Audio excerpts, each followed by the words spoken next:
안녕하십니까. SF플러스 자산운용에서 액티브 ETF 운용을 맡고 있는 피터 고태훈입니다. 오늘은 4월의 운용 보고를 드리고자 이렇게 찾아왔습니다. 지난달의 성과가 그래도 좀 긍정적으로 나왔기 때문에 조금은 좀 긍정적인 마음으로 여러분들께 좀 운용의 보고를 드릴 수 있을 것 같습니다. 오늘은 포커스 10 두 개의 시리즈에 대해서 운용 보고, 월간 운용 보고를 드리고자 합니다. 우선은 글로벌부터 운용의 경과를 좀 살펴보겠습니다. 지난달에도 비슷했지만 가장 기여도가 컸던 것은 대장장의 성격이 계속해서 강화되고 있는 CATL이 긍정적인 실적을 보여줌과 동시에 점유율도 계속적으로 확대가 되면서 저희가 생각했던 대로 좀 긍정적인 기업 가치의 상승도 있었습니다. 이런 부분들이 좀 긍정적으로 작용을 하면서 지난달에 다른 비즈니스 모델 ETF에서도 확대해놨던 부분들이 긍정적으로 작용을 했는데, 포커스 10에서도 긍정적 기여가 가장 큰 종목이었다고 보시면 좋을 것 같고요.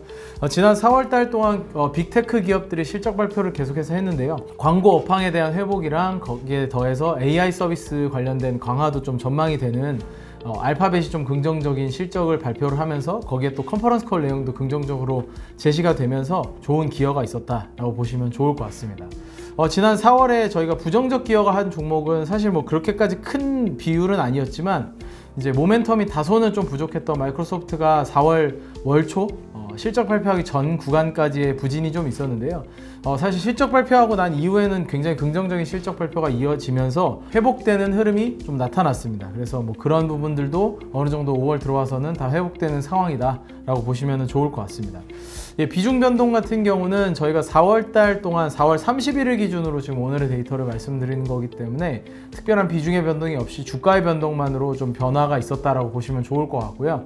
5월 달에 들어와서 지금 저희가 촬영일이 5월 8일이기 때문에 5월 달에 들어와서 신규로 이제 아마존 신규 편입이 있었는데 이 부분은 저희가 5월 말 운용 보고를 통해서 조금 더 자세하게 말씀을 드릴 수 있도록 하겠습니다. 그럼 차이나의 운용 경과로 넘어가 보자면 중국의 플랫폼 기업들이 중국 시장 전반에 회복이 있었지만 일단 근본적인 해결이라기보다 근본적으로 조금 나아졌던 부분은 중국의 플랫폼 기업들이 기업 환경이 좀 개선되는 모습들이 나타나고 있습니다. 이거는 이제 정부의 여러 가지의 견제들이 있었는데 이런 부분들이 좀 많이 없어지는 부분들이 있었고요. 특히나 이제 기여도가 가장 높았던 텐센트 같은 경우에는 게임 비즈니스가 굉장히 중요한 또 하나의 플랫폼인데, 게임 판호, 그러니까 중국에서는 게임을 출시하기 위해서 중국 정부의 허가를 받아야 되는데 게임 판호가 재개가 좀 강력하게 되면서 이런 부분들이 이제 실적 성장에 대한 부분으로 좀 이어질 수 있을 거란 기대들이 있었고요. 이제 그런 부분들이 전반적인 중국 시장의 회복, 그다음에 중국 플랫폼 기업들의 회복이 나타나면서 중국의 시가총액 1등 기업인 텐센트 회복이 좀 있었다. 이제 반면에 연초부터 긍정적인 흐름을 가져갔던 기업들 같은 경우에는 차익 실현이 좀 나타나는 모습이어서 부정적인 작용을 했다라고 보시면 좋을 것 같습니다.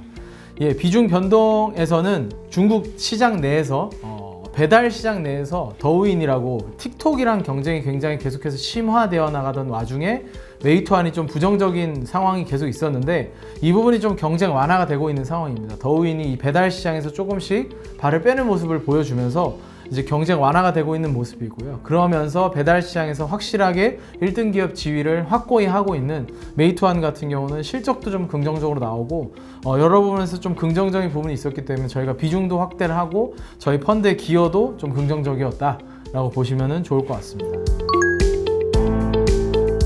이번 달에 주요 이슈로는 말씀드렸던 그 빅테크 기업들의 실적들 중에서 일부를 좀 뽑아서 좀 말씀드리려고 합니다. 특히나 이제 광고 업황에 대해서 좀 말씀을 드리려고 하는데요. 알파벳이나 메타 같은 기업들이 광고 시장에 굉장히 연동이 많이 되어 있는 전방 시장이 광고 시장이기 때문에 광고 시장의 회복세에 대해서 좀 말씀을 드리려고 합니다.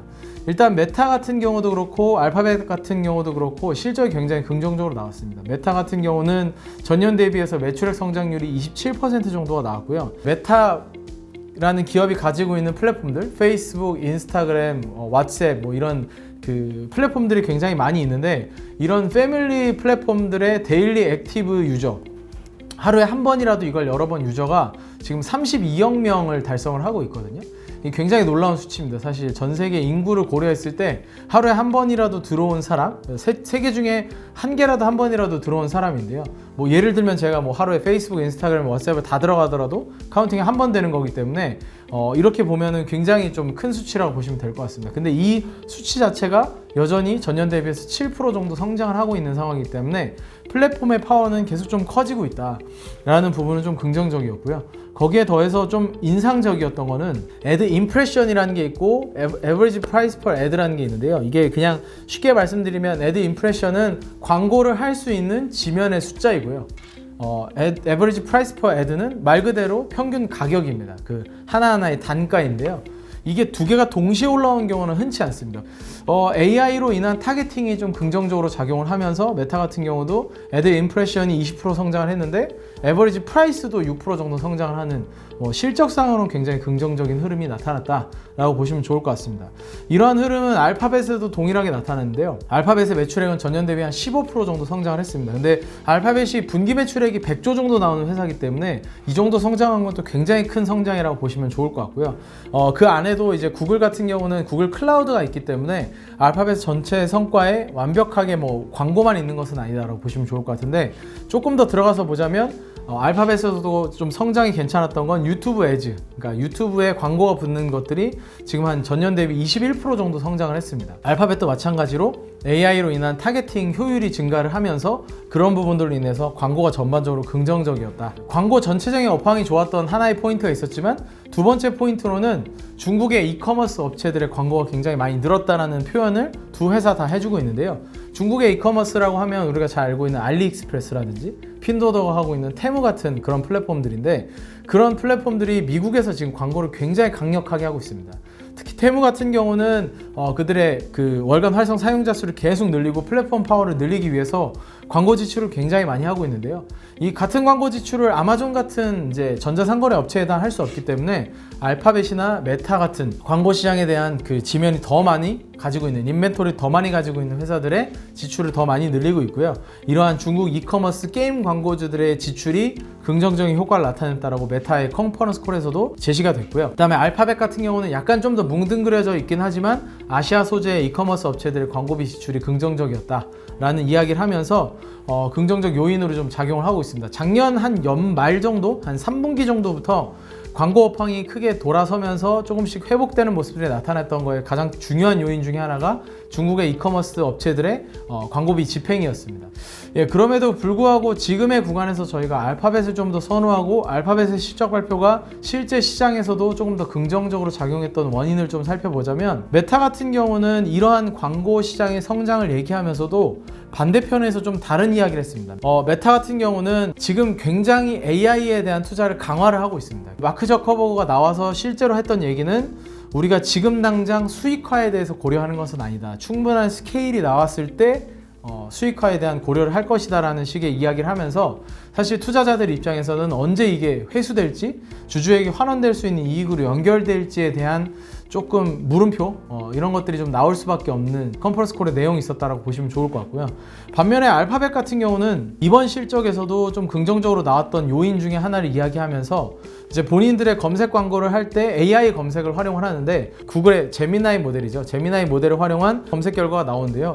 그 검색 결과가 나올 때는 생성형 AI를 활용하기 때문에 데이터 센터나 GPU를 활용하는 그런 비용이 들어갈 수밖에 없습니다. 근데 이걸 얼마나 효율화하는지가 굉장히 중요한데 이번 실적 발표에서 이 비용을 80% 감축했다라고 얘기를 하면서 굉장히 드라마틱하게 비용 효율화를 진행하고 있는 모습을 보여줘서 AI 서비스가 확대됨에도 불구하고 알파벳은 실제 실적에서 긍정적으로 나타날 수 있겠구나 라는 시장의 좀 컨센서스 이런 것들을 마련해 준 게 좀 긍정적으로 작용했다라고 보시면 좋을 것 같고요.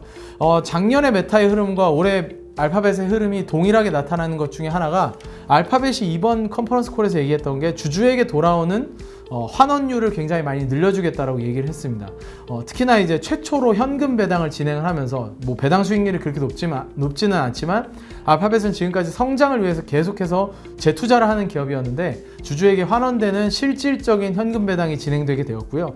거기에 더해서 70빌리언, 그러니까 대략적으로 우리나라 한화 기준으로 100조 정도의 자사주 매입을 발표를 하면서 작년에 메타가 자사주 매입이랑 주주 환원을 좀 이야기했었거든요. 이런 부분들이 올해는 알파벳에 좀 넘어오는 그런 컨셉으로 보시면 좀 좋을 것 같습니다. 그래서 지금의 주주 환원, 주주에게 실질적으로 돌아가는 이익 관점에서는 알파벳이 좀 더 선호되는 구간이라고 저희는 판단을 하고 있고, 그래서 저희는 알파벳을 좀 더 가져가고 있고요.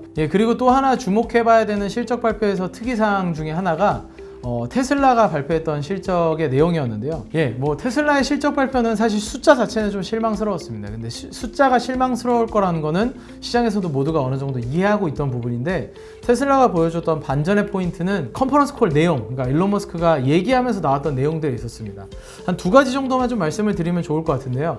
일단 테슬라의 저가 전기차 생산이 지연될 수도 있다라는 기사들이 계속 있었는데, 지연되지 않고 오히려 일정을 당기겠다라고 발표를 했습니다. 그래서 원래는 2025년 정도로 예상됐던 것을 빠르면 2024년 말 혹은 2025년 초로 좀 당기겠다고 얘기를 했고요. 왜냐하면 이게 당초에는 신규 플랫폼을 통해서 완전히 저가 전기차를 엄청나게 저렴한 가격으로 만들겠다라고 했었는데, 그 과정에서 조금씩은 이슈가 있는 건지 기존 플랫폼을 통해서도 저가 전기차를 만들겠다고 이야기를 하면서 좀 더 생산 시점을 당기는 그런 모습을 보여주면서 시장에서 우려가 있었던 신규 모델에 대한 부분들을 좀 해소해주는 그런 실적 발표였다고 보시면 좋을 것 같고요.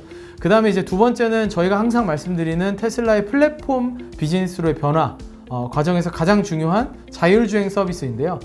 실적 발표 때도 좀 얘기가 나오긴 했지만, 그 이후에 더 강하게 나왔던 건 일론 머스크가 실제로 중국을 방문하면서 중국에서의 풀 셀프 드라이빙 서비스 개시가 시행될 것으로 전망이 되고 있습니다. 그래서 실제 뭐 중국 테슬라 사이트에서도 지금 이제 FSD 서비스에서 곧 출시 예정이라는 그런 문구로 좀 변경이 된 상황이라고 보시면 좋을 것 같고요. 지금 이번 실적 발표에서 나왔던 숫자도 보시면 풀 셀프 드라이빙의 마일리지 누적 거리가 지금 한 1.3빌리언, 그러니까 13억 마일 정도가 쌓여 있습니다. 근데 이게 80억 마일 정도를 돌파하면 전 세계 규제 기관에서 허용될 것이라고 과거에 앨런 머스크가 계속해서 얘기해 왔는데요. 지금 풀 셀프 드라이빙이 테슬라 차량이 충분하게 판매가 많이 되어 있는 중국에서도 시행되고 미국에서도 좀 더 저변을 계속 넓혀 나간다면 이 숫자는 생각보다 굉장히 빠른 시간 안에 달성할 것으로 생각이 되고 있는 상황이고요. 다른 업체들이 따라올 수 없는 굉장히 높은 진입 장벽이기 때문에 저희는 이 테슬라의 실적 발표에서 나왔던 숫자를 굉장히 중요하게 생각을 하고 있다 라고 보시면 좋을 것 같습니다. 그리고 또 한 가지는 테슬라가 이번에 실적 발표 자료 중에 같이 나왔던 게 라이드 헤일링 앱이라는 걸 같이 좀 개발되는 모습을 보여줬는데요. 이건 뭐냐면 풀 셀프 드라이빙이 되는 자율주행 택시를 계속해서 얘기해 왔잖아요. 그래서 8월 8일 날 그런 것을 발표하겠다라고 얘기를 해왔는데, 이게 공식적으로 이름도 사이버 캡이라는 이름으로 나오게 됐습니다. 테슬라가 이번 실적 발표 자료에서 실제로 차량 공유 앱, 그러니까 라이드 헤일링 앱을 개발하는 그런 시연되는 그런 이제 UX를 좀 보여주면서 이제 그런 부분들이 소비자들에게 좀 처음으로 공개되는 모습이었고요. 정말 그야말로 자율주행 택시 서비스를 구현하고 있는 그러한 앱의 그 개발 모습을 보여주면서 앞으로 테슬라가 이쪽에서 가져갈 비즈니스도 굉장히 파이가 큰 비즈니스이기 때문에, 그래서 숫자 자체는 뭐 다소 실망스러울 수 있지만 앞으로의 전망에서 성장을 크게 할 수 있는 사업들을 충분하게 방향성을 제시해주는 실적 발표였기 때문에 긍정적으로 좀 평가를 할 수 있었다라고 보시면 좋을 것 같습니다. 포커스10 두 개의 펀드 다 지난달 굉장히 좀 좋은 성과를 달성을 했는데요. 뭐 5월, 6월 이후에도 계속적으로 좀 긍정적인 성과를 달성하면서 여러분들과 함께 부자 될 수 있는 그런 펀드가 될 수 있도록 최선을 다해서 운용하도록 하겠습니다. 함께 해주셔서 감사합니다.